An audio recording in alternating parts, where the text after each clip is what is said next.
You're looking at live pictures right now inside the hall of White House Correspondents Dinner. I hope you're enjoying the view. That's Joy Behar. I think Joy Behar's back right there. Whoopi Goldberg talking right there. I think that's Paula Ferris. Also next to Joy Behar right now, my old friend from ABC News, who is now one of the hosts of The View. They are all there in force.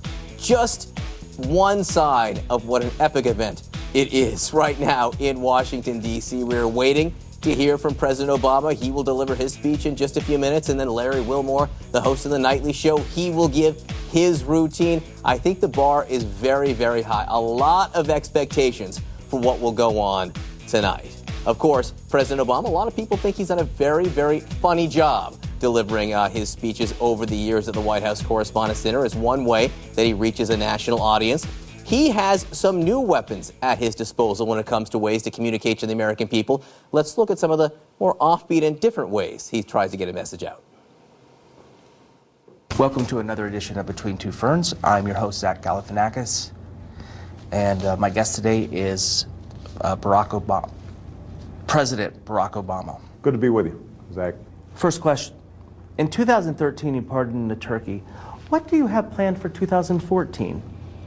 We'll probably pardon another turkey. We do that every Thanksgiving. Was that depressing to you, seeing one turkey kind of taken out of circulation, a turkey you couldn't eat? So how does this work? Do you send Ambassador Rodman to North Korea on your behalf? I read somewhere that you'd be sending Hulk Hogan to Syria, or is that more of a job for Tanya Harding? Zach, he's not our ambassador. What should we do about North IKEA? North. Why don't we move on? I have to know, what is it like to be the last black president? Seriously? What's it like for this to be the last time you ever talked to a president? It must kind of stink, though, that you can't run, 3 times. No, actually, I think it's a good idea. If I ran a third time, it'd be sort of like doing a third Hangover movie. Didn't really work out very well, did it? That's President Obama between two ferns right there. That was how it began. It ended with essentially a sales pitch for Obamacare. Brad, you were instrumental in making that all happen. I did. I will say healthcare.gov not working for 2 months was probably the most instrumental moment in getting that video made.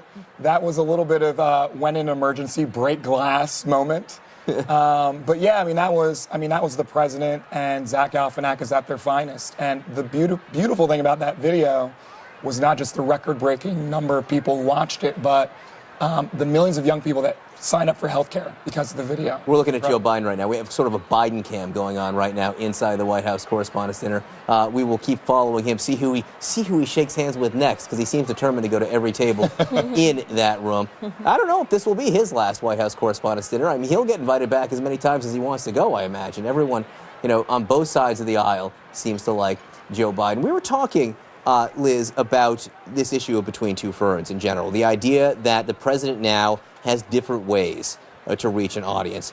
And one of those ways is often now comedy. Yeah, the president, everybody now can look to see where the target they need to reach is existing and then message to that place. And so sometimes I think that it's, as an old fart myself, I'm like, I wish that there was people watching traditional, but if it's in your hand, if it's YouTube, if it's Twitter, if it's there, why not take that? When you look at your precious amount of time that you have to actually get the messaging out, I think they're going to take it where they can get it. And I think that anybody, there's such a panoply of information, you can constantly talk to anybody and never be challenged. And I'm not sure I think that's great for democracy. Right. But I do think it's a fact of life. And how we're going to actually get our politicians to be challenged is really the $64,000 question as we move on and technology becomes greater and greater. And Kate, one of the questions you always hear is it presidential?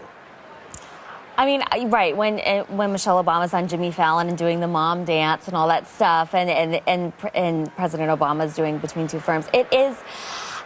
Presidents have always poked fun at themselves. I think this is taking it to a new level. But like you said, there's always an underlying reason for doing it. In that case, it was healthcare. It was so they could get that message out.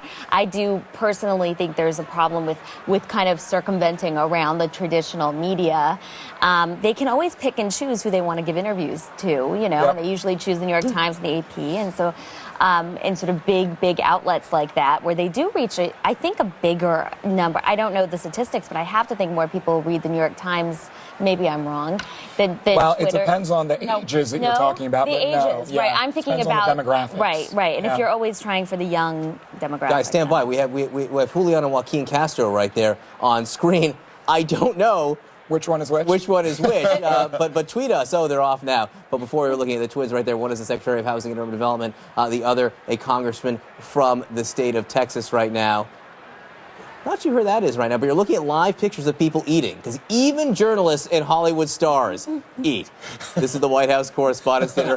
More coverage in just a moment. It has been a roller coaster relationship between this White House sometimes and Hollywood.